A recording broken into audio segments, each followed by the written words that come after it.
What's going on, everybody? Welcome to another Lumix Live for this week. As the title says, the kind of plan for today's conversation is to talk about customizing your cameras and basically everything that kind of entails. So I've got my G9 Mark II hooked up so we can actually walk through menus. We can talk about how to get into certain things, what certain customizations mean. I've also got Photoshop opened because I do want to talk about real-time LUT today as well. Kind of bring it up again. We've talked about it before. There's a lot of people that know what LUTs are from the videography side or the cinematography side, but there's some pretty cool things you can do with generating your own looks by utilizing tools that are already out there. So we're going to talk about that a little bit. And then obviously throughout this particular stream, just like we've done on many of them, if you have questions, make sure to tag at LUMIX USA. It just helps me see them so that we can try to address as many of them as we possibly can during the stream today. I'm going to try to be a little more on basic plan today with some of the demonstrations that I have. This way it's easier to kind of make sure I get everything covered. And then we'll jump through and take some questions periodically throughout. Before we jump into that, I want to remind everybody about LUMIX Pro services here in the US. We have Red and Platinum tiers available. The Red tier is the free program that if you've purchased a LUMIX camera recently, just follow the QR code, get yourself registered. You get that 3-year manufacturer warranty added on top of the base 1-year warranty that you have out of the box. You also get access to the online portal, so should anything happen to your camera, you've got an access point for being able to get things taken care of. If you're someone who likes much higher levels of service and support, or you want to, maybe you're a working professional and you want to have your equipment serviced throughout periods of time throughout the year, the Platinum tier is probably what would be more suitable for you. This is the paid level service that we offer. This gets you 20% off out of warranty repairs. So if something breaks that's not a warranted kind of thing, you have 20% off the repair for that. You also have access to much faster processing for repairs. So you get 2-day repairs with next day shipping both ways. So you're out of your camera for less time than you would be in any other normal situation. You also get access to our membership hotline. That's a program from Monday through Friday that you have access from 9 a.m. to 5 p.m. on East Coast time, where if you prefer to speak to somebody, you have access to that as long as you're in the Platinum tier. And then, like everything else, like I said, as far as maintenance goes, if you're someone who likes to have your equipment serviced and, kind of checked up between, throughout the year, between seasons, that kind of thing, you also have access to that service and support tier as well. So if it's something you're interested in, I encourage you to take a look at those programs. Get yourself registered there. Again, these are in the North America, our US platform on the site there. It's open to micro four thirds and full frame cameras, so it doesn't matter which system you have. Just go to the website. It has what equipment is required to be part of the programs, and also which models are available. Some much older models wouldn't be on the list just because they're much older at this point. So now that that's out of the way, if you've never joined this stream before, these are conversations we have where we either cover technical aspects of the camera, we do Q&As, and basically just offer a platform for community, for all of you to be able to actually speak to the brand, try to get questions answered. Obviously, there are some things that we cannot answer, because I can't answer them or I don't necessarily know, but really just as a platform for all of you to be able to connect with us at LUMIX. Things that get brought up on this stream, questions that get asked in the chat, recommendations or requests that are made for things like future firmware updates, for we've talked about lenses before in the past. They all get categorized here, and we can reference this and bring this up to our team so that they have what your voice actually is looking for from us as a brand. So feel free to drop comments, questions, things like that down in the chat. As I said, just make sure to tag at LUMIX USA. It helps me see them for something that you want to address on stream. If we don't get to your question while we are live, we do take down those notes and we try to formulate future streams based on some of the things that maybe we didn't get to, or if it's too in-depth of a topic, we look to put a bunch of those together for dedicated streams in the future.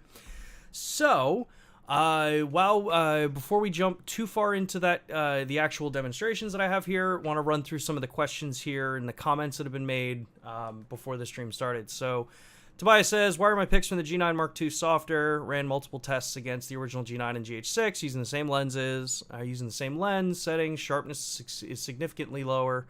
Is this a known issue? I can tell you the entire time I've been working with the camera, that is not normal.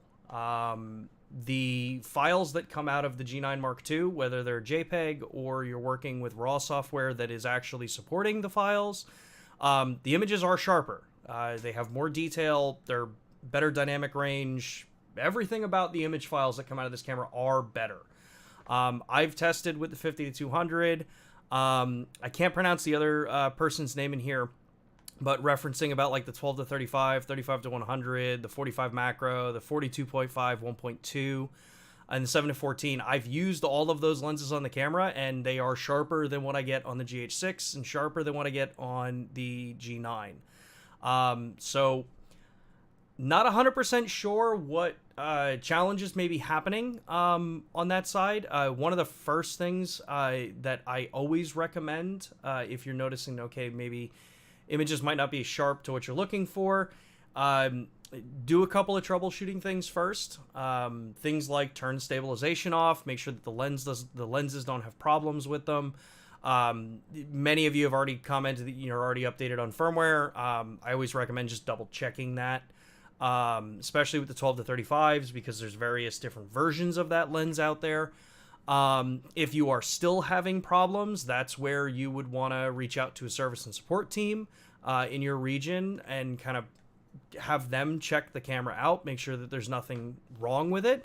But what I can tell you is from every single one that I've spoken to, that I've worked with, the photographers that I've worked with on the G9 Mark II, everyone's getting much better images than we have on the G9 or any of the other cameras in Micro Four Thirds. So it's definitely not a problem with the camera.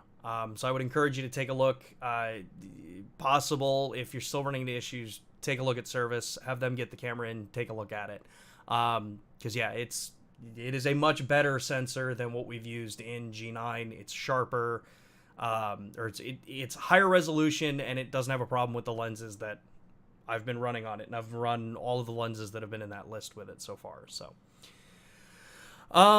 let's see here. Christian says, I'm really interested in a compact lens option for the S5 Mark II. Is there anything like this in the works, or is the Sigma I series my best bet? So as far as small, compact, like very small lenses, that is an area where Sigma does have, for the L-mount, for those that aren't aware, Sigma does have the L-mount lenses that are fully compatible with the S5 Mark II, and they make some really nice compact lenses.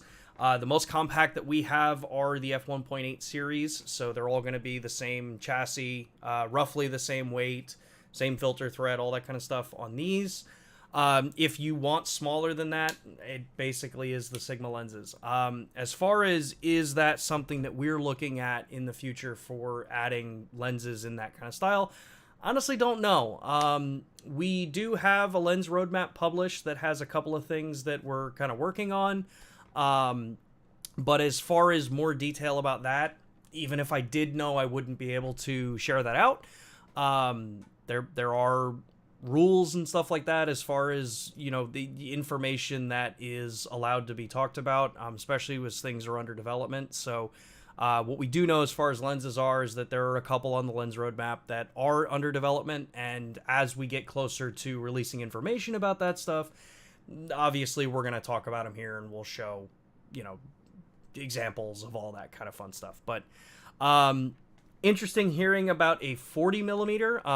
There is a 45 millimeter. That is the Sigma one. If you purchased an original S5, we did a promotion at the launch of the S5 with that lens, and it's a really fun lens. I only recently just got rid of mine,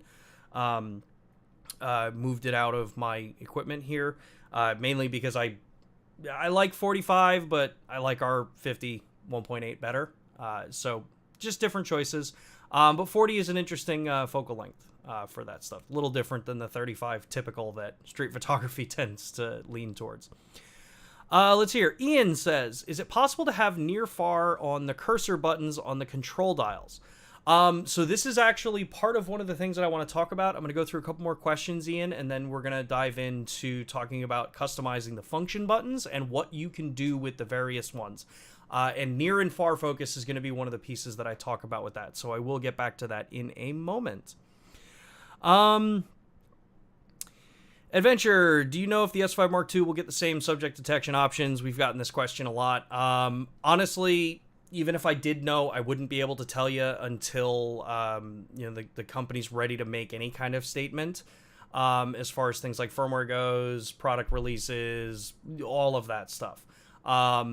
So what I can tell you is that we've definitely heard everyone's comments about wanting to see the advancements that we've done in the G9 Mark II get brought to cameras like the S5 Mark II, the S5 Mark IIX. Feasibility-wise, that one I gotta leave up in the air, honestly. I am not close enough with the engineering team as far as being able to determine what can and cannot be done.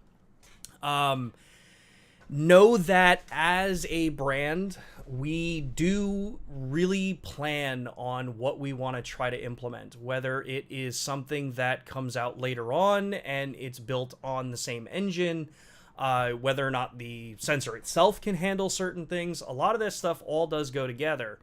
And like I said last week, I think our history as a brand has kind of shown that we are not afraid to make updates, major updates to cameras, in some cases completely changing what the camera was from day one.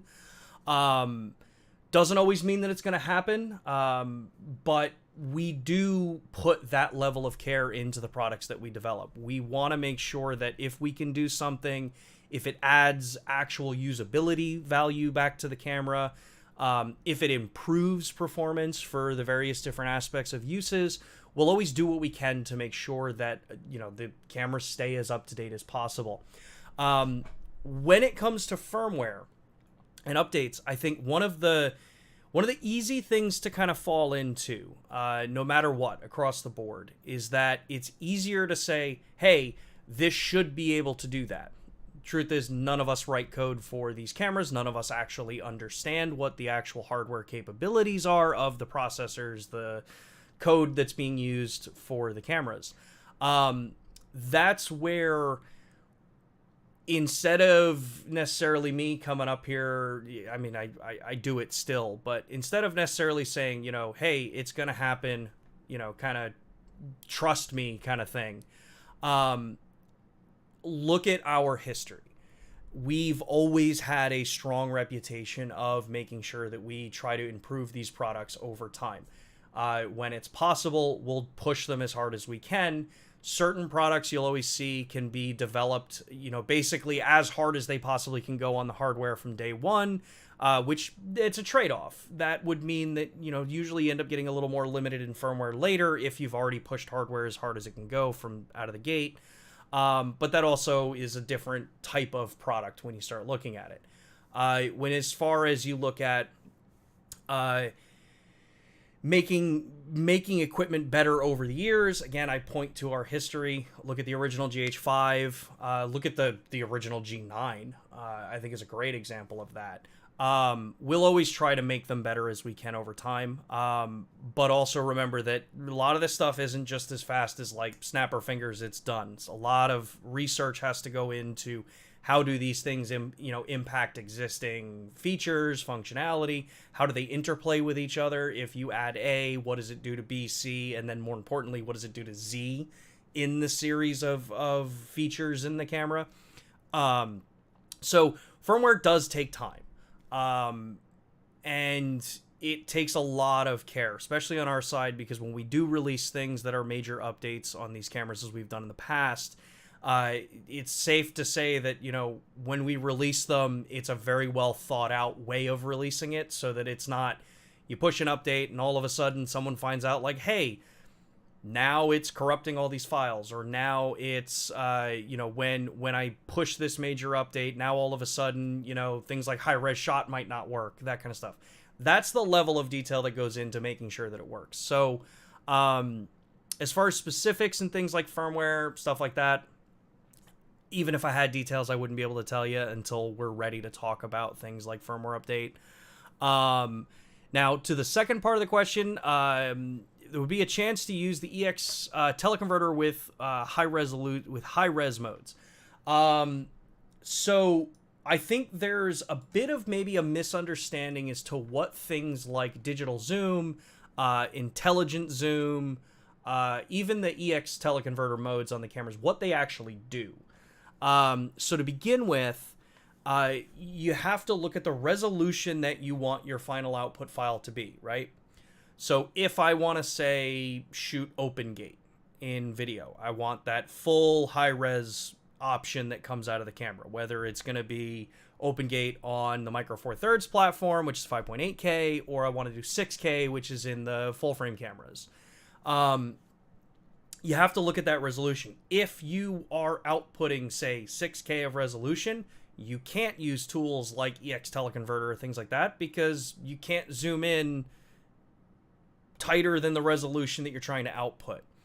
What that means is that if I'm going to shoot things like 4K video, or if I'm on the still side, if I want to be doing things like I want to double my field of view because I want to reach further, you do have those options, but you have to remember that at that point, your resolution is going to have to drop for the final result. And I'll show that in a few minutes here, as far as how you do it in stills and then what the video side of it is.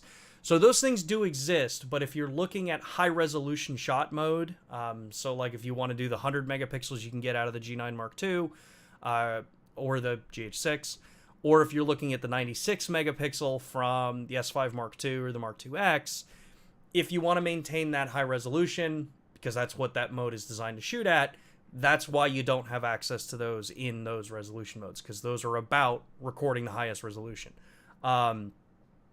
Obviously, at that point, just do it in post. You're going to have more resolution to work with.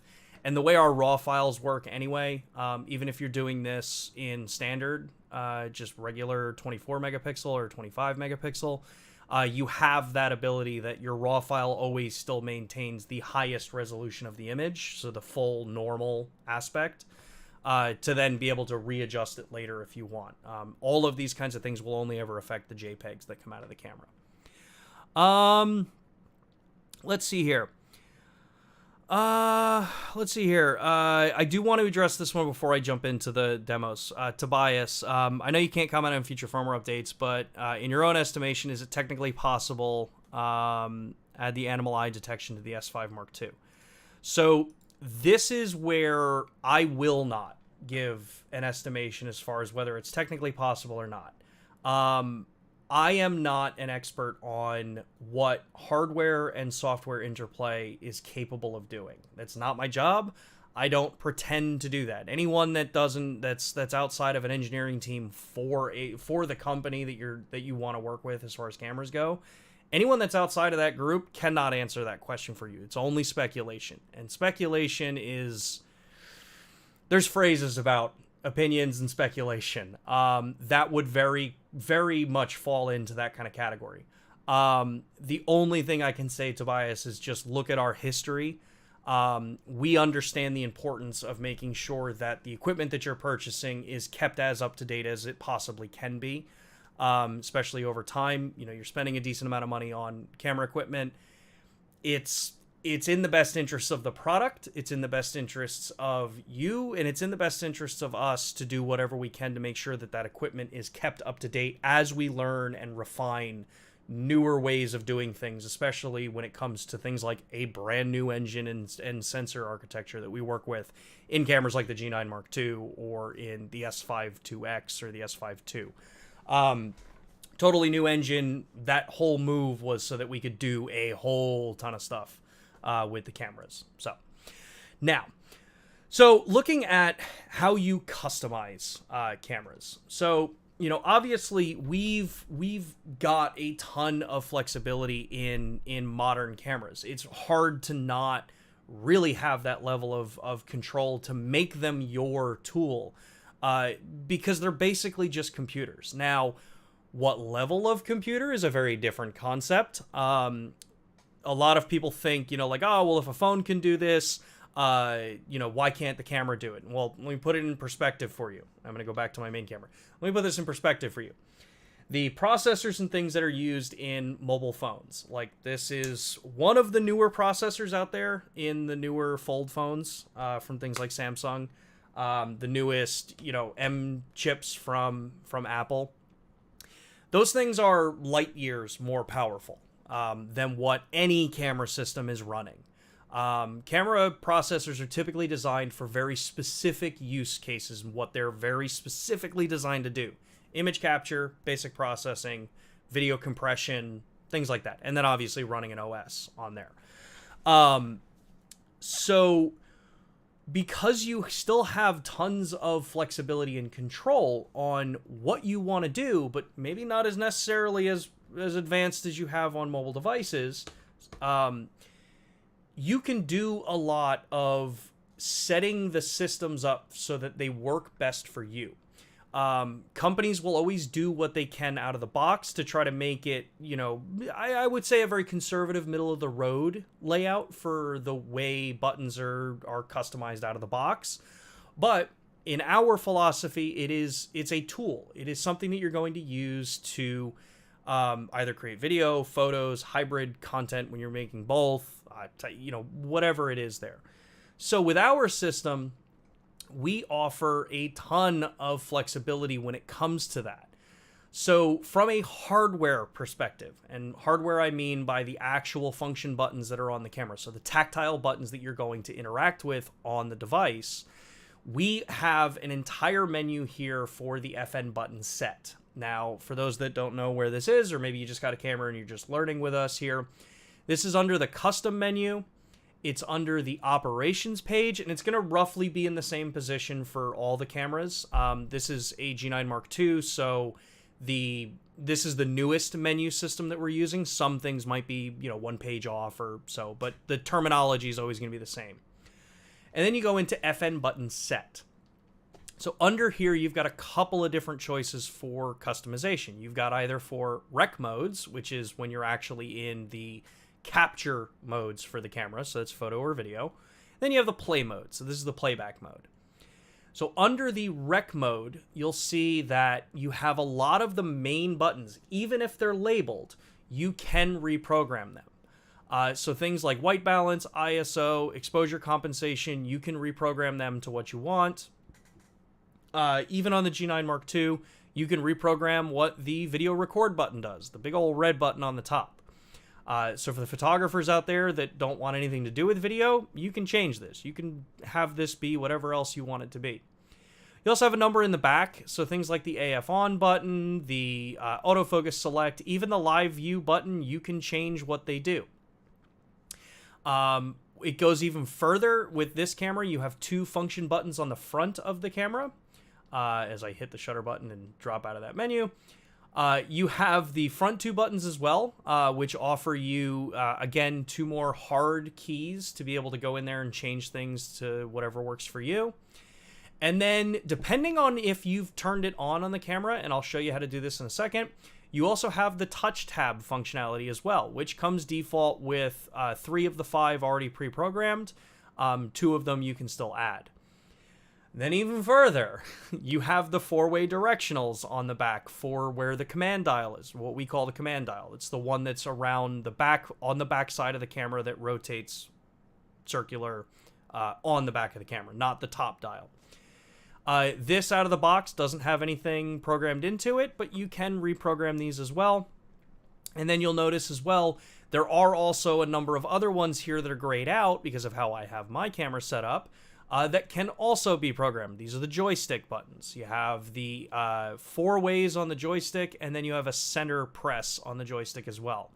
So that's 17 different hardware buttons, and hardware again are tactile buttons or the on-screen button, that can be reprogrammed if you don't like the way that we've set them up out of the camera.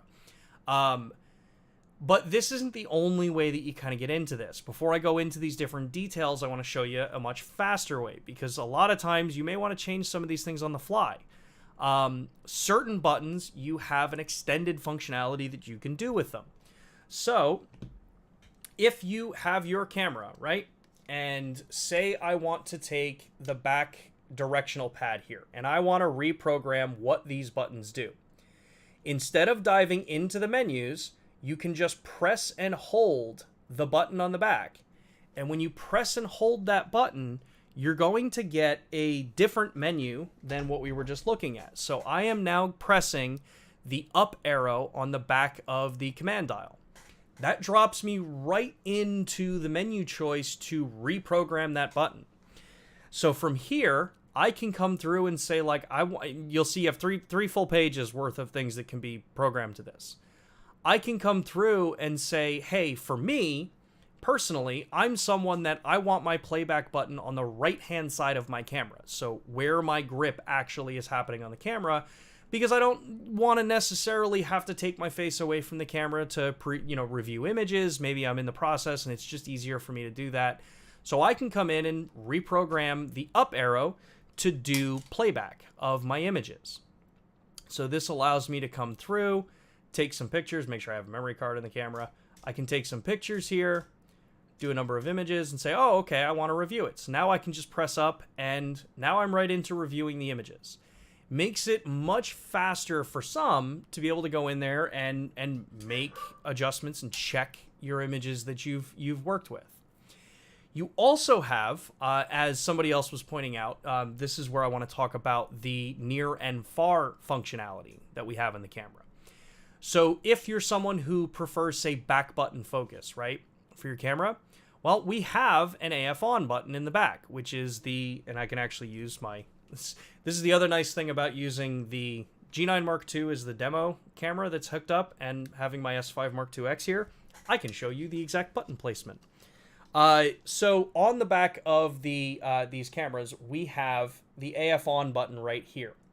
So if you want to do things like back button focus, this is what you would be using. You press this and it will allow you to go through and push back button focus. But if you're someone who wants to actually utilize the limiting tools that we have for the focus system, you also have access to be able to come in, and I've now pressed the left arrow on the command dial to go into this. And I can come in and go through and reprogram this to be various different autofocus functionalities as well. So what you'll see is that you have some of the basic stuff here. If you want to remap stuff like subject detection or the AF modes, or if you want to have this as a drop right into AF custom settings, focus limiter, peaking, things like that, you have access to it. But I can also come down here and I can change this to something called AF on near shift. And then if I press and hold right on the directional pad, I also have the ability to come in, and as I'll scroll all the way down, to AF far shift. Now what these allow me to do is say, hey, maybe I'm photographing, like if I'm photographing, say, a race. I've had the unique opportunity of photographing Formula One down here before. And a lot of times you may be shooting through a fence. You may be, going out using the camera in a more casual sense, say with your family, say you go to amusement parks or, anywhere like that. Anywhere where you may have to photograph through something. Mirrorless cameras in general, or any camera in general, can be tripped up by things like glass. They can be tripped up by reflective surfaces, chain link fences, stuff like that, or even a screen, like through a window. So what this allows us to do is say, hey, I know that there's a subject between me and where I want the focus to actually go. So I can go in and push the far focus, which I just did on the right, and know that it's going to tell the system to say, hey, start on the far side for focus and pull back. Or if I know that I'm in a situation where the background or the subject that I'm focusing on is very small against a very busy background, I can tell the camera to say, hey, my subject's in the closer range of where I want. I don't want the thing to be looking out back if you can't get a small enough focus point, or say if something like the subject detection, the subject's either too small or it's too obscured. You have this other option called near, which will tell the camera, look close first and then go out to the subject to find that particular point. So these can be programmed onto the various different function buttons, and it doesn't have to be just the rear command dial. I can program these to pretty much any of these buttons. That's the nice thing about the way we've got our customization set up on this camera. So further than that, so if I want to push, say, down on this directional pad, you also have some other pretty interesting tools here, depending on, what you want to do. And we're going to stick with the focusing conversation here, because as Paul just asked, can you please demo setting up focus limiter? There's two ways that you could be setting this part of it up for. So to start with, we're going to go back down into the autofocus setup here, and you'll see that on the first page here, you'll see focus limiter and focus limiter range set. So these are two separate things. Focus limiter range set, rarely do I think you're going to program this as a custom function button. I mean, you can. Obviously, it's up to, that's the whole point of this, is it's to make the camera the best for you. But what this allows me to do is click on this. This drops me into the setup so that I can then manually focus the lens where I want it to be for my various different ranges, get it right into the point, and then now I can then press either the white balance to set 1, so you just see that the 1 moved all the way to about a meter, or 1 foot, and then I can make the move again, go back to my GM5 that's back here, and then I can press the ISO button and set limit 2. Once that is now set, I can just press the menu set button, and now I have focus limiter set on the system. But you'll notice that right underneath, and I'm going to move my camera here so you can see it. So right here, you'll see a new icon under AF. So I have AFC turned on, but you'll see I got a little change right here. That little change is telling you that you have AF focus limiter turned on. So now you'll know that, okay, that range that I set for manual focus, or for focus limiter, is only going to look within those ranges. Now, common misconception about focus range limit does not necessarily mean, so if you happen to go from out of that focus range, or you put the focus point outside of the range that you set, if you set it out there, it does not mean that the camera's not going to make a move for focus. What it means is that it's not going to look to confirm focus in those areas. So, as I go here, yeah, it focused perfectly fine because the S5 Mark II that I have sitting there is right in the range that I have selected. But if I come back here and I go, say, back to the box that I have back here, if I half press, you'll see that it's not really giving me confirmation. It's thinking about it. It's jumping back and forth because that's out of the range that I'm working in. This allows me to make sure that I'm not getting false positives. So if I'm photographing something, say, and they're obscured in front and they're obscured behind, but I know the range where I want them to focus, I can set the range so that it only looks for confirmation in this point. And then when I go to focus, it'll ignore subjects that are in front of that and back of it, and it will stay within that range. That's where you'll get your confirmation for focus. This can work in a situation where maybe you've got a subject, if it's a bird, right? If that bird is behind, say, some reeds, and you know the range where you want it to be, this can help you get over situations where, hey, maybe the reeds are really thick, and no matter what you do, either the bird's obscured enough that subject detection can't see it, or maybe the reeds are just thick enough and you're using a single point, and that's how you set your camera up. You're able to have the camera sit there and say, hey, ignore those reeds. That's not the area I want to focus on. I want it to only confirm in the middle. This ups the increase of your acquisition for focus.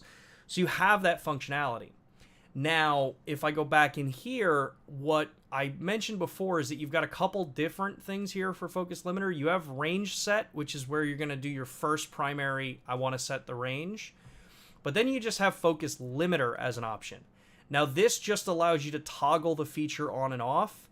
So using that particular one would be more beneficial if you've already set the range up, which is why in my particular set of use cases, I would be setting range up through the menu, and then I would just have this as a toggle to turn it on and off, because usually in situations where I've been using it, I'm not moving after I set it up the first time. If I'm using it to photograph motorcycles, stuff like that, when they're coming through a corner, I'm going to have it set in the range where I want it, or if I'm using this for video recording, all I want to be able to do is say, hey, I set that range up already, just activate and only work in that range. I've already set it up before, but you have those choices.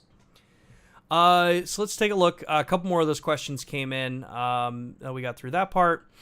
I've been having issues with sensor smearing in low light on the S5 IIX. Is this a common problem? Should I avoid shooting in low light? If you could describe what you mean by sensor smearing, I haven't seen any problems with low light performance, and I shoot the camera actually a pretty decent amount in lower light, higher ISO work. If you can explain to me what you mean by smearing, I can probably help you, Jay Ford, give you a little bit better info there. Paul says, which lenses are able to achieve 60 FPS in SH2 mode on the G9 Mark II? Is there a list of supported lenses? Is it related to the ones that are specified with focus motors that support 240 FPS?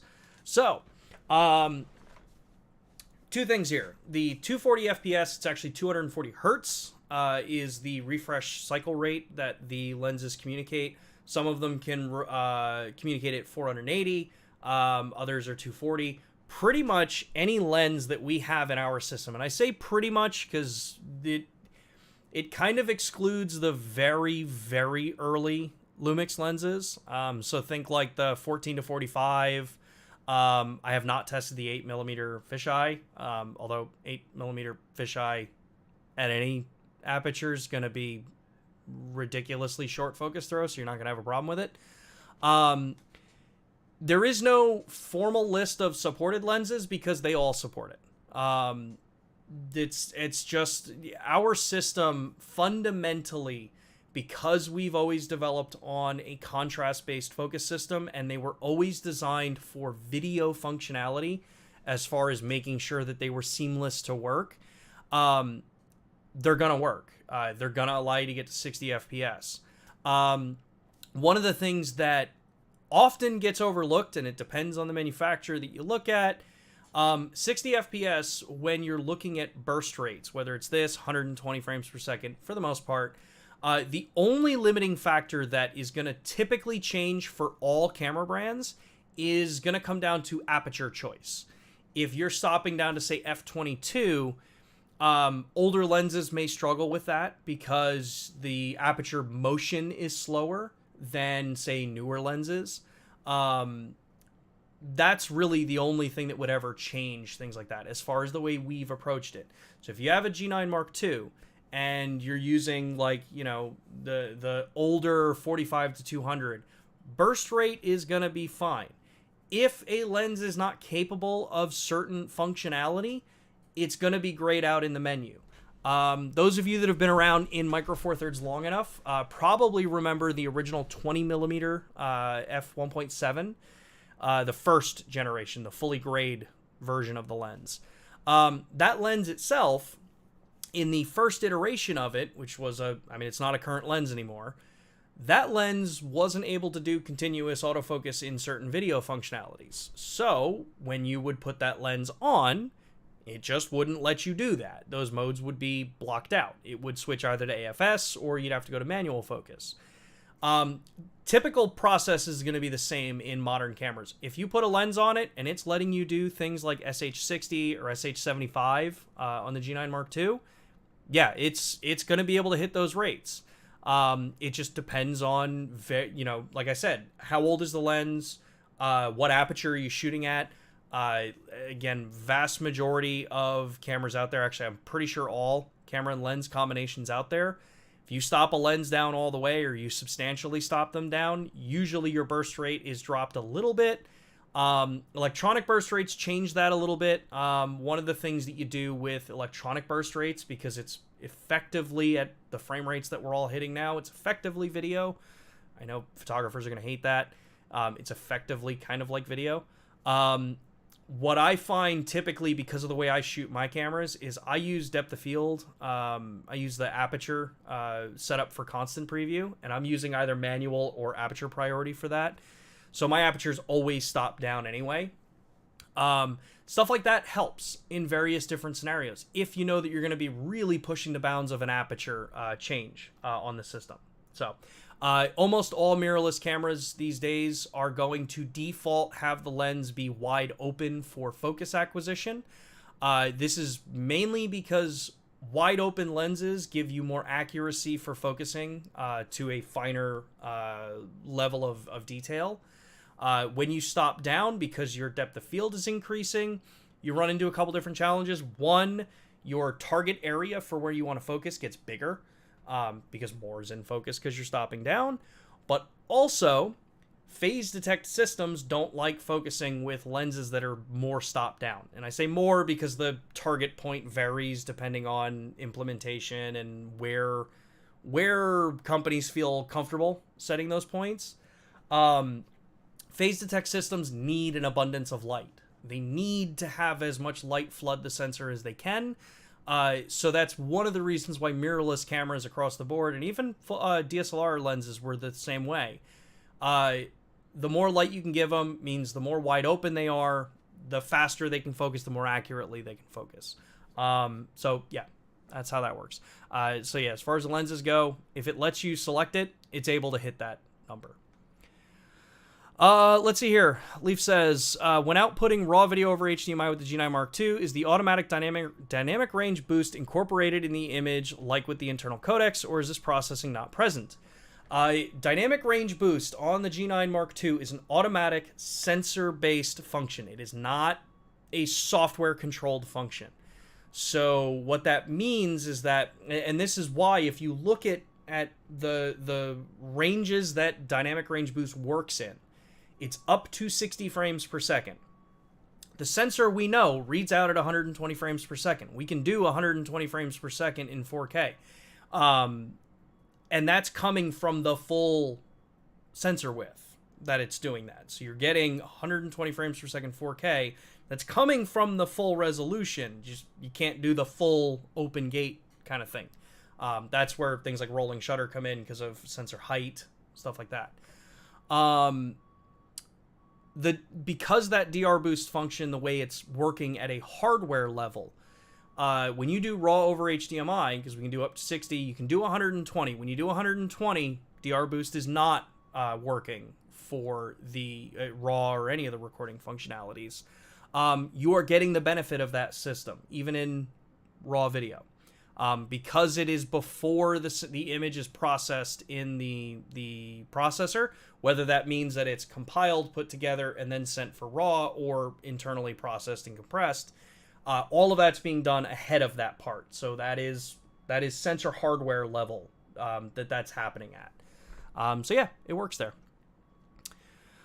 Let's see here. You can't comment from. Okay, I already check that one. No worries. At least voiced my wish for Animal IAF in the S5 Mark II. Exactly. With this, that's one of the things. Even if I can't answer a question or I can't give you a definitive one way or another, y'all's comments are what actually help us, point in the right direction. Say, hey, this is what people want to see. Is this possible? And gets the engineers to work on it, and they are excited. I have been at the company for a little over 8 years now. I have not seen a more excited period within the time that I've been here, because I joined right after all the stuff, like when we were talking about GH5 and all that kind of stuff. I was here for it, but this is an exciting period for what we've got in the cameras, and what is now been opened because of this new engine, because of the new sensor that we're using. A lot of cool stuff. Let's see here. Any plans for adding waveform to photo mode on the S5 Mark II? I want waveform on S5 Mark II or on any of the cameras for stills. This is an area where the more you let us know its value to you as a photographer, the easier it is for people like Matt and I to make things like that or try to make things like that a reality. Waveform, because it is such a video, it is a video specific tool for exposure judgment. That's always how it's thought of. If you can tell us as photographers, because it's one thing coming from me, it's another thing coming from all of you. The more you can fill us in on that stuff of like, hey, yes, I find value in this. This is something I would use. The easier it is for us to actually be able to try to get that done. So let's see here. Digital ND grad filters add for G9 Mark II GH6. Sounds just a firmware update. So, Filippo, it's exactly what I was saying before. Sounds like a firmware update. It is... Stuff like that is way more complicated than just a simple snap fingers, do firmware.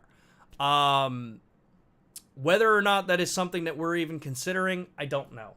I have yet to actually see anyone use it in the real world in any kind of heavy intent use for it, other than kind of like certain features that come in all cameras where it's like, all right, hey, this is cool, and then like a week later, I'm not ever using it again. All camera brands have those kinds of features. It's a cool concept, but I don't know if it's something that we'd ever go down the path with. So let's see. Paul says, reason I ask is that OM systems restricts your like a 200 to 8, 100 to 400 to 25 on your OM1. Yes, they do. That is their business decision. So we don't necessarily agree with certain business decisions across the board. You can use those Olympus lenses on the G9 Mark II and you get full 60 FPS on them. So yeah, that's a one-way thing on that part. Nothing against OM. That's just the decision they made for that one. So I wanted to talk about, got through most of those questions here. So, talking about customization, obviously, as I said, physical customization of buttons, where you want to place things, how you want to access different features, that's cool. We've got tons of that kind of functionality in this camera. As far as wanting to be able to use things like the touchscreen for that touch tab set of features, I said I'd mention how to use that. That's going to be right here in the touch menu. So it's under the custom menu, operations page 1, touch settings. When you go here, you'll see touch tab. You would turn this on. Now, since I'm over HDMI to the switcher, touch tab's turned off because the display's out over HDMI. But when you have the camera actually not hooked up to HDMI, you would just turn this on. Now, another nice customization that you have here too is now with the touchpad AF. Now, we started doing this a couple years ago, but we've never really talked about it too much. Touchpad AF now has a ton of different offset options. And again, this has been done for a little while now, but it's worth talking about now. If you're like me, and I am a right eye shooter with these cameras, so that means when I'm using my camera, I am like this. That means that my nose has the potential of hitting here on the top left of my rear screen. Not as big of a deal. I rarely find myself ever running into it because I usually have my head, kind of cocked off to the side. It's just how I've shot for years. But if you are a left eye shooter, you are more likely to have your nose, as I'm talking into the back of the camera, you are more likely to have your nose touching this side of the screen. And if you have touch options enabled, things like touch AF or touch shutter, that means that you're going to run into potential situations where all of a sudden your focus area is moving or you're activating the shutter with your nose. So what we've built into the camera, and again, we did this years ago, is we've added various different offsets to active areas of the screen. So you have either quadrants, so you have, bottom left, top or left half, bottom right, top right, right half, full entire area, exact, which is literally you just tap on the screen and that's where it's going to run. Offset gives you the ability to, kind of drag the area for moving, or you have off. Now, I categorize this under customization because it's often that a lot of times when you first get the cameras, you may just look, or if you're coming from an older Lumix camera, you remember that we only ever had exact or offset. Now you've got a ton more options here because we've recognized and we've gotten the feedback from people that, you know, sometimes I tap the screen with my nose, or I want to be able to only have to worry about a small area where I want to move my thumb to move the focus points. Because we also have, when you're using Touchpad AF, this is the system that allows that while you have the camera to your face, you can tap the rear screen and drag your thumb across it to move your autofocus point. If you're not someone who likes the positioning or use of joystick, or if you're someone who's using the joystick for custom function buttons, you now have a way to customize the rear screen so that it fits where your hand may naturally move your thumb onto that rear pad or the screen for things like customizing and moving where your focus point is. We also have the customization here for Operation Lock. For those that want to fully lock out functions on your camera, you have the ability to lock out things like the cursor, the joystick, the touch screen, the dials, which the dials are the top shutter and aperture dials. So those video users, if you've run into situations where maybe you bump the dials, you have the ability to lock them. So if you've got it at 180 degree shutter, you can lock it there. You can even lock the display button. Now, because the G9 Mark II does not have a lock switch like some of the other cameras have, this is going to be done through software. So this is where you could either press and hold a function button like what we did before, or you can come into the function button set and then come through and say like, hey, say I'm a photo shooter and I'm never going to use the video button. I can come in here and then I can reprogram this to Operation Lock. Now when that's pressed, all of those dials are locked and you get a notice on the screen. So if I try to move the rear dial, it tells me, hey, operation's locked, you can't do that. Press that button again, now it's unlocked and I can change the dials, and I'm not getting that. Now I am in aperture with a manually controlled aperture lens, so let me go here. So now you can see that I can change it, so you tell I'm not pulling one over on you. Just a couple other questions just came through here. Tobias, can you tell how many stops of stabilization lens plus IBIS combined you get with the new Sigma 150-600 attached to the S5 Mark II? I don't have the SEPA figures on that. I don't know if there are SEPA figures on that particular combination. The Sigma, like the 60-600, the 150-600, they have dual IS compatibility with our system. It's a little different than our lenses, like the 100-400, or that's a micro four thirds lens, like the 70-200 in the full frame series. Those are going to get you the maximum rated if it's on ours, because it compensates for roll, pitch, yaw, and shift. The lens side of it, it's going to depend on what flexibility the lens stabilization unit has. My understanding is on the 150-600 and the 60-600, they can do shift, so they can do vertical and horizontal shift. They don't do roll, and they don't pitch or yaw on there for the way that stabilizer works. So when you use them with our system, it will take the maximum benefit that it can out of the hardware combined, because they're part of the Element Alliance. So that lets you allow and move and get a really solid, steady image.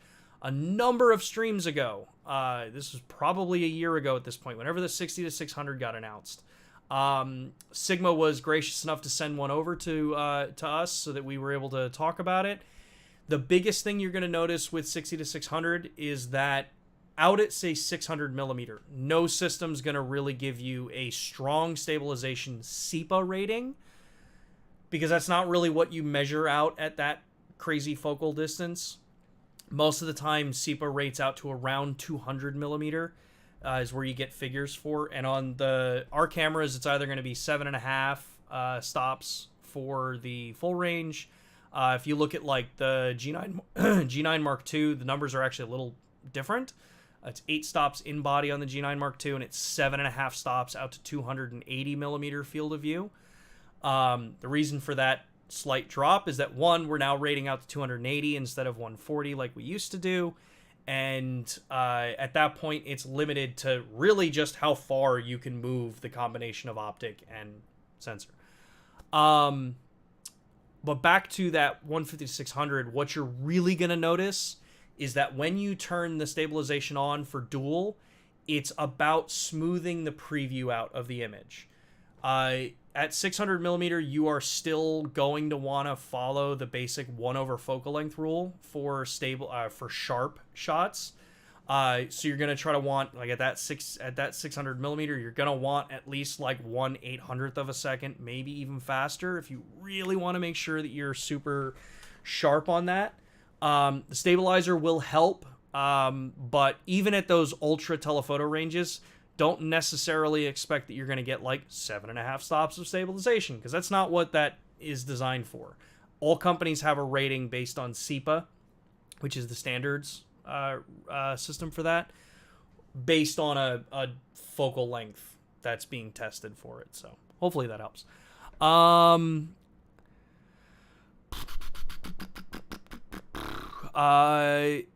AR, I will address that at the end if I have time. We're going to run a little longer for this stream because I got some extra time for the setup today. Paul says, other than card speed and file type, what are any settings to affect buffer clearing speed on the G9 Mark II? I do not believe there's any issue with higher ISO on the G9 Mark II. To be fully transparent, I've not ever tested that. When I shoot with the G9 Mark II, one, I'm not someone that shoots at 60 frames per second. Rarely I'll do 20 frames per second. Usually I'm sticking in mechanical at 14, because when I'm out photographing motorcycles, like I'm going to show in a minute here, I do not want to come back with 10,000 images of motorcycles coming around a corner. The difference between a bike moving at 60 miles an hour or 50 miles an hour or even 30 miles an hour of 60 frames per second, 20 frames per second, or 14, the difference is going to be so negligible as far as did I miss the shot. For wildlife photographers, I can 100% feel you on why you want to have faster frame rate, but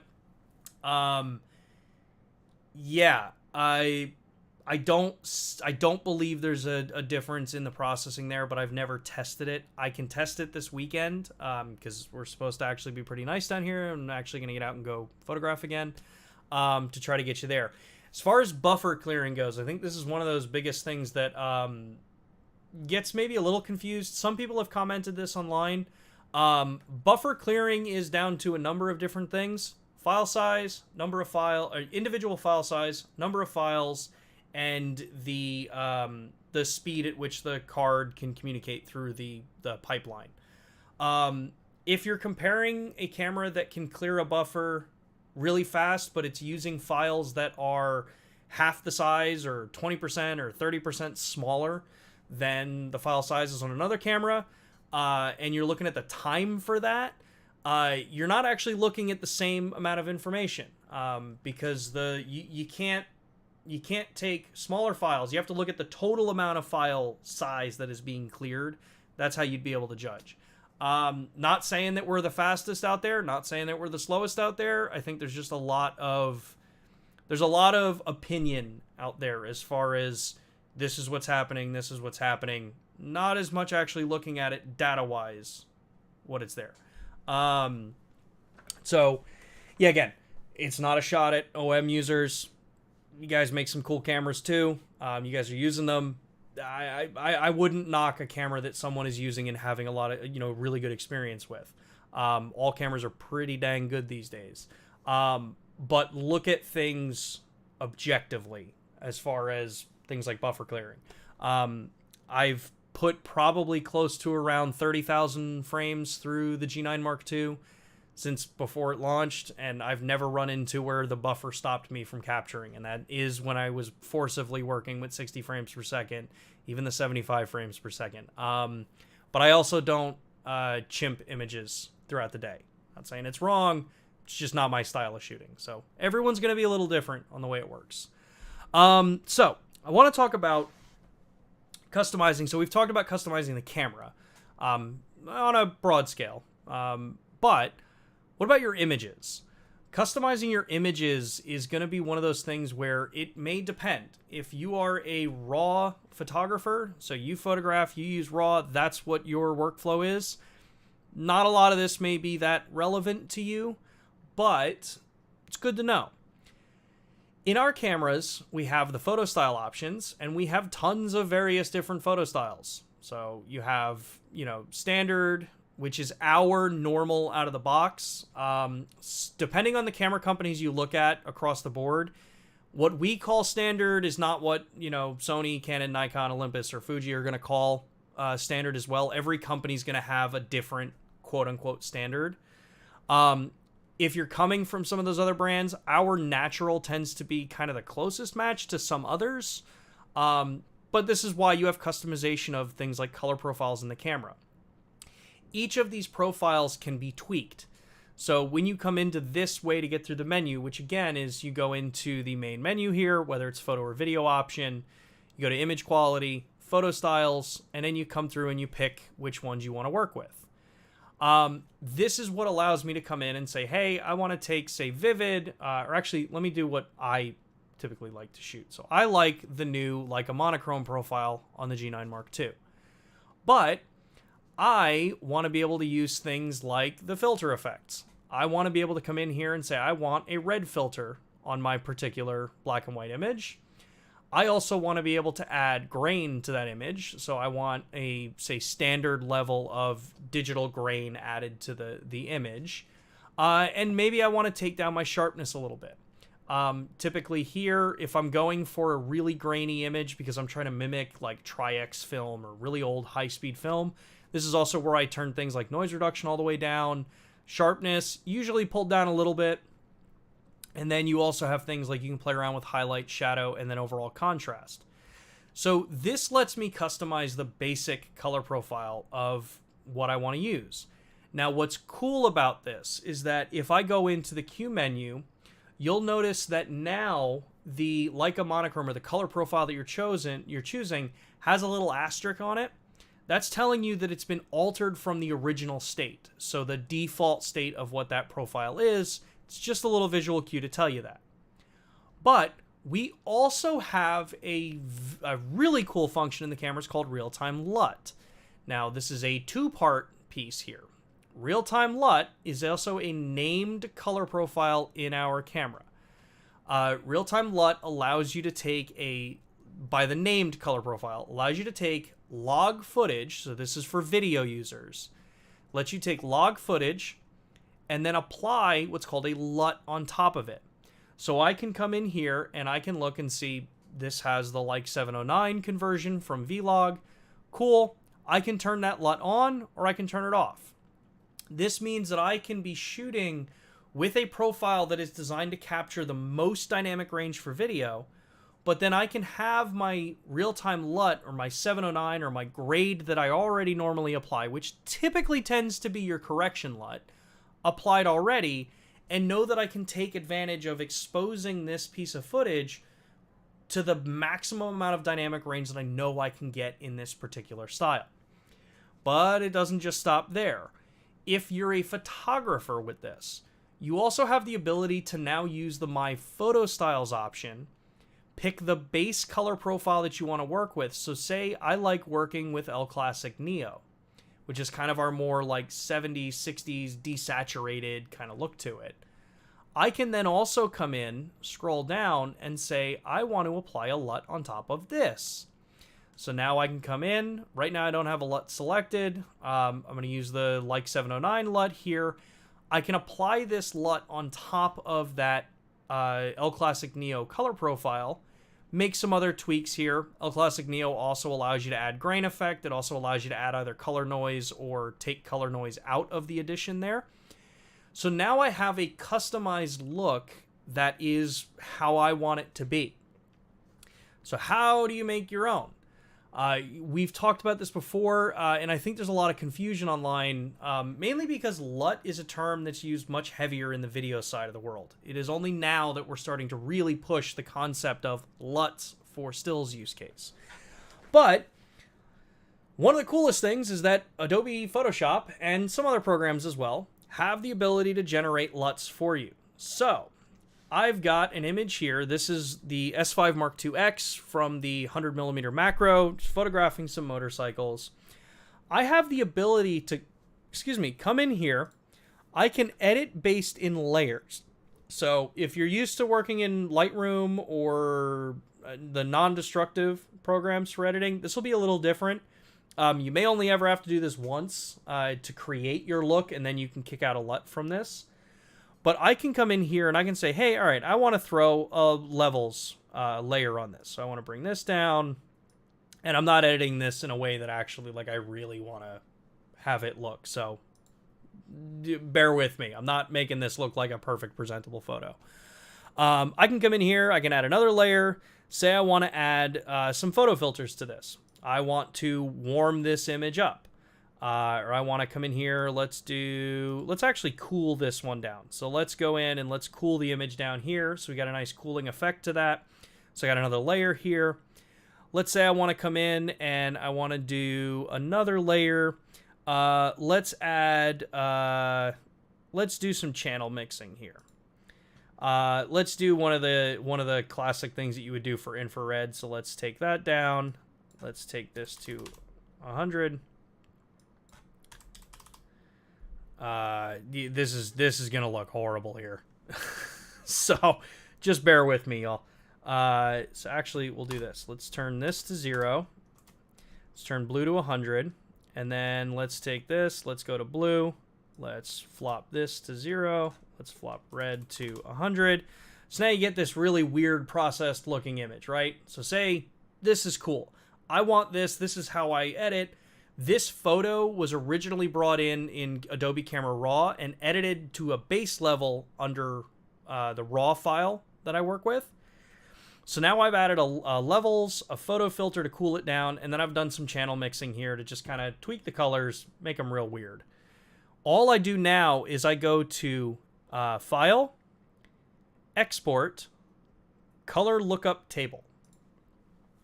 Now from here, you're going to get this window that's going to say copyright, because you can add a copyright to these, grid point, formats, and then the description. So for this is where you're going to select cube as the output that you want, and then you want to select 33 here. 33 refers to the accuracy of the LUT that you're using, or the cube that you're going to use. So 33 is what is recommended to use. You'll see some out there that are 65 or 17. In this case, just use 33. It's what's going to work best for this. So then I'm going to click OK, and then it opens up a window for me. And we're going to take this one. We're going to name this. All right, I already named it 42. Let's just replace 42 here with this. You'll see it's writing, and now that file is actually saved. So now, when I go and I take that particular LUT, so we've got 3942, we're going to copy this. Let me take a memory card.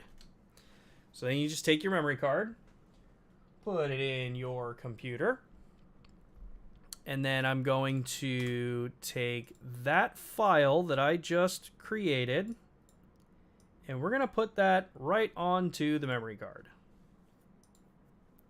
It'd help if I actually grabbed the right file. And you're all looking at me like, can't see a thing that you're doing. Fair point. So we're going to take this cube file. I'm going to copy this. We're going to put this onto the memory card. And these files go right into the root of the memory card. So you just put them right into, like, where it says DCIM and private. You just load these files right onto that part of the card.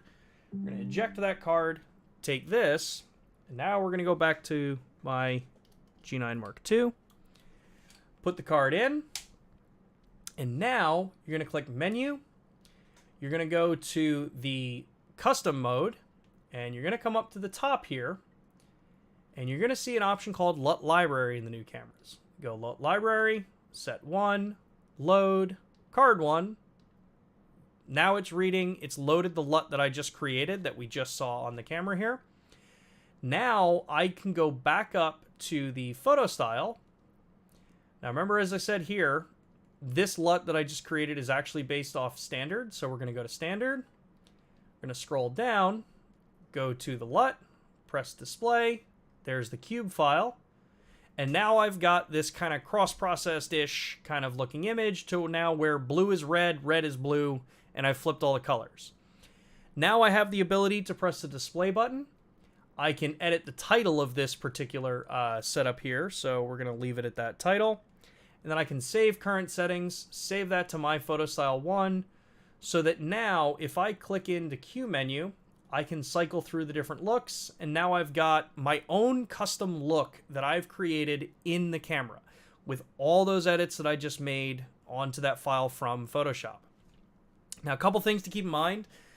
Certain effects, like if you want to add various different, like things like vignetting or some other kind of more invasive edits to the image. So say I want to come in and I want to add a like a new layer here where I want to do a gradient map. Certain things like this won't really work when you put them into the camera. They just won't show up as far as the change goes. If you start getting maybe a little too crazy with the edit, but this is where it's fully designed for you to play with it. Go in there, make some edits the way you want, the way you like them to work, and then you can load them into your images. Because Photoshop also has the ability to come in here, and if I go under layers, and I do a new layer, you also have the ability to add a lookup as the actual, kind of LUT that you wanted to add. You would just pick it here and throw it on there. There are some loaded in here already, so you do have capabilities to play with some of those, and if you edit with them as a layer, you can then kick it out and have it be applied into your camera. So you have tons of control as far as what the image is going to look like so that it's your image. You have tons of control over physical controls on the camera. So programming, moving buttons, changing the way things work so that it fits for your particular style of shooting. And you obviously have access as far as a really broad choice of customization here. You have access to the entire Micro Four Thirds ecosystem when you're on a camera like the G9 Mark II. And in the S5 platforms, S5 Mark II, Mark IIX, you have access to the entire L-mount alliance there, which is, well, it's over 100 lenses. So you have all the lenses that we make, the Sigma lenses, the Leica lenses. You have tons of flexibility across the board. And you've got a system that's continually getting better over time as we've been developing and moving things forward with this series. I want to take a few more of the questions that were in the chat here, because I did jump over a bit of a group of them, just to make sure I got through here. Let's see here. John says, when would one use the load custom settings? I use C a lot, but cannot figure out why to use this. So loading custom settings here, let me get into the menu for it here. So when you do, there we go. When you do the load custom settings here, you have a couple different things here that can work for it. You have basically options that if you have the camera set up one way for, say, C1, and then you want to be able to take it and say, hey, I want to move this other piece into C2 because I want to shift how I've got the stuff set up. Loading custom modes allows you to have a new template based within that C1, C2, C3. You also have the options of, setting what is actually loaded into each. So you have things like aperture, shutter, ISO sensitivity, or even white balance. You can tell it that you don't want those being loaded in with C1, C2, and so on. You have the how do you want it to reload the default preset that you've put there. So if you want it that when you change recording modes from, say, C1 and then you jump to, say, manual video, but then you jump back to C1, if you want it to remain on the settings that you've changed while you've had the camera, you just set that off. If you want it so that it will default back to what you've programmed into the C modes, This is where you would do with power cycle. So this means that when I power the camera off and then power it back on, it's going to be set to what I had it programmed to be. So it gives you some functionalities there. So why would you use, load custom settings? It's if you want to shift some of these things around throughout the period. If you've worked in C1 and it's already been programmed up with, say, aperture priority, and you now want to say, I want to make C2 aperture priority, but I also want to make a little bit of a shift into this, that's where you can load from C1 to C2 or load a setting into that. Gives you just more flexibility with it. J Ford, the sensor smearing that I asked about earlier shows as horizontal stripes. As the light gets low, they become more visible, banding stripes of noise across the frame. If I saw an example of it, I think I'd get what you're talking about. So the thing is that, and let me remember which camera you were using, J Ford. Just go back up further in the comments here. Okay, your original comment's gone. At least I'm not seeing what your original comment was. It's quite possible that what you're seeing is either you are way underexposed on the image, which any digital sensor, when you underexpose them to a drastic degree, which often gets confused with low light shooting, especially if you're shooting in a log profile, whether it's our log profile or anybody's, when you really underexpose them and shove much of the detail down into the shadow region, when you pull it back up, you're going to get, there is more noise that's going to be inherent. Depending on the screen that you're viewing on, it can appear to be horizontal lines. Not saying that's exactly what your case is. But noise can appear in very different ways across the board. Sensors across the board, anytime you're in a very low light scenario, this is where you really need to make a choice.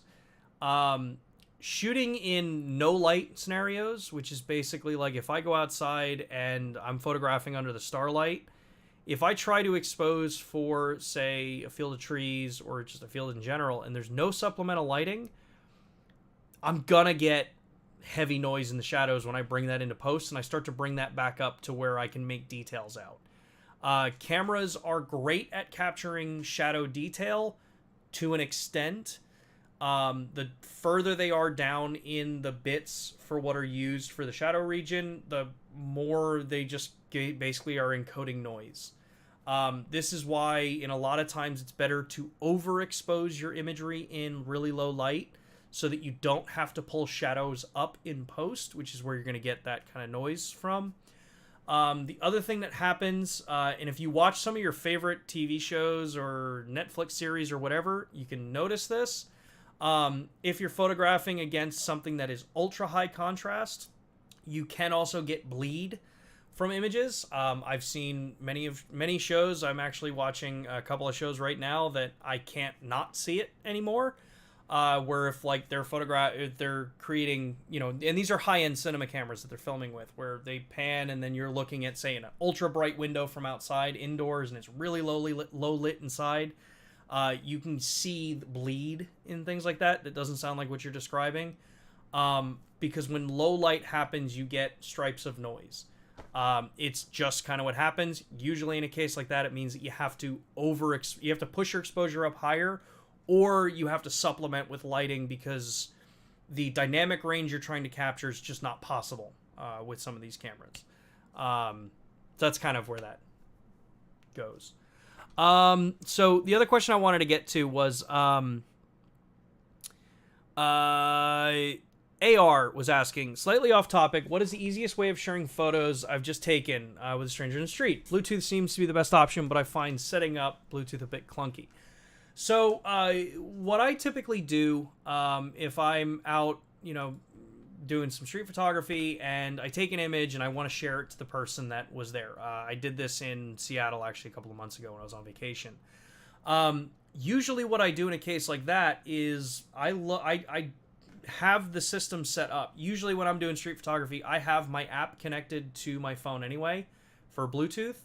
And then I have the setup where I can just tap, I can open the app, Bluetooth is connected, I can tap on the transfer image option in the app, and that allows me to then, it'll automatically connect the Wi-Fi between the camera and the mobile device, because images are sent over Wi-Fi, they're not sent over Bluetooth.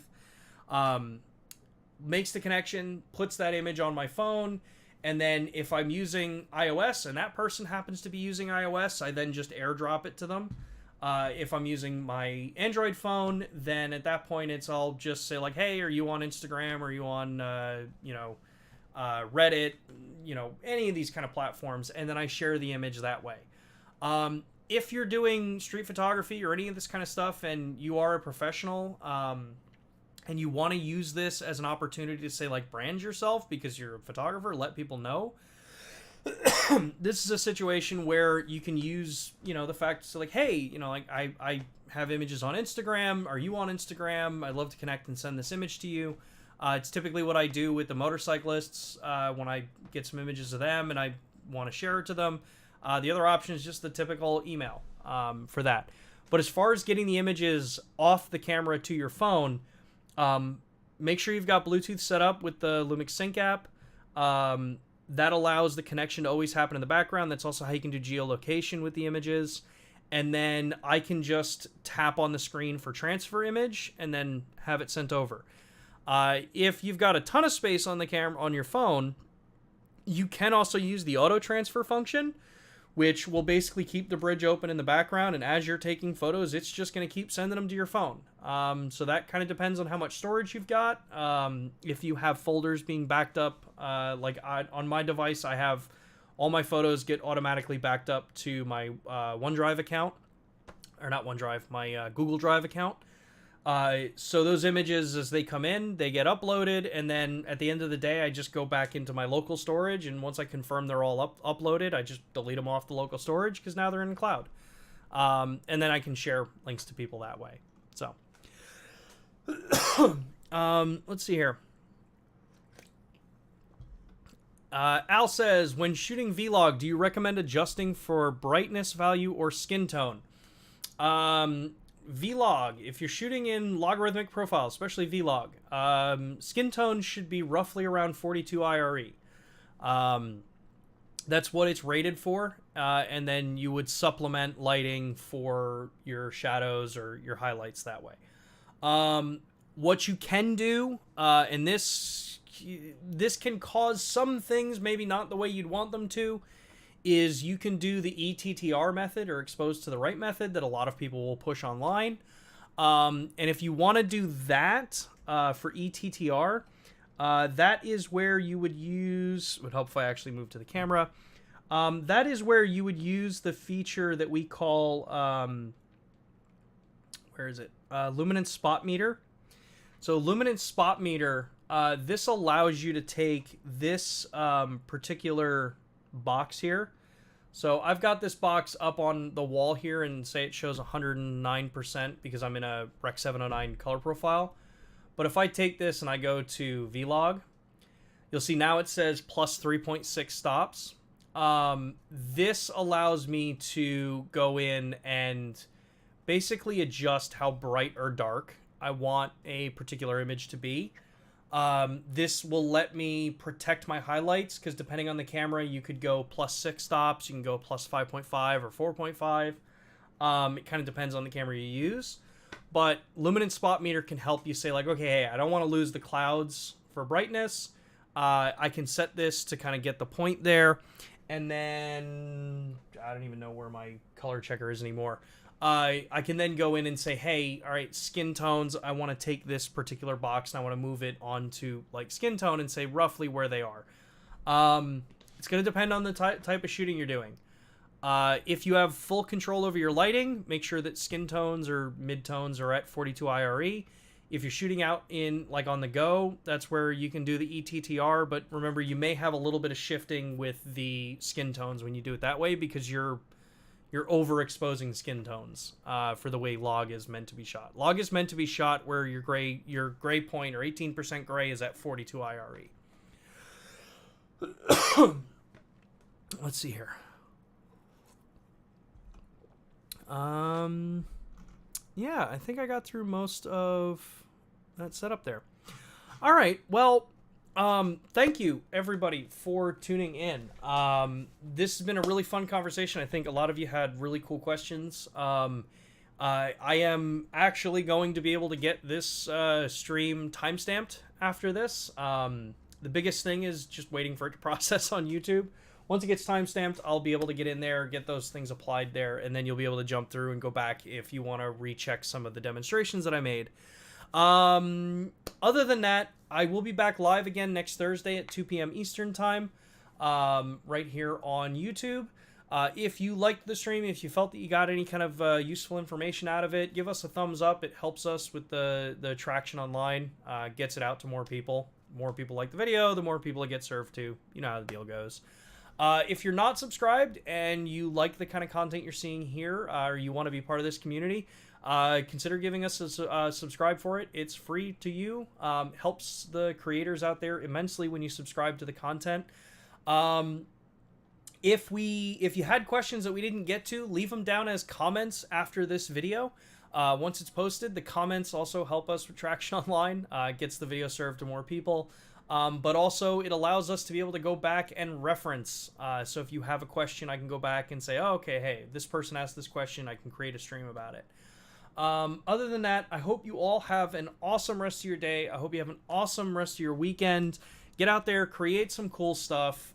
Share it with us using our tags. It's at LUMIX USA and at LUMIX are on Instagram. We're LUMIX USA over on TikTok if you want to kill some time and just watch some funny content that we've made there. We're over on TikTok. Other than that, I will see everybody next Thursday at 2 p.m. Eastern Time. Thanks for tuning in. Later.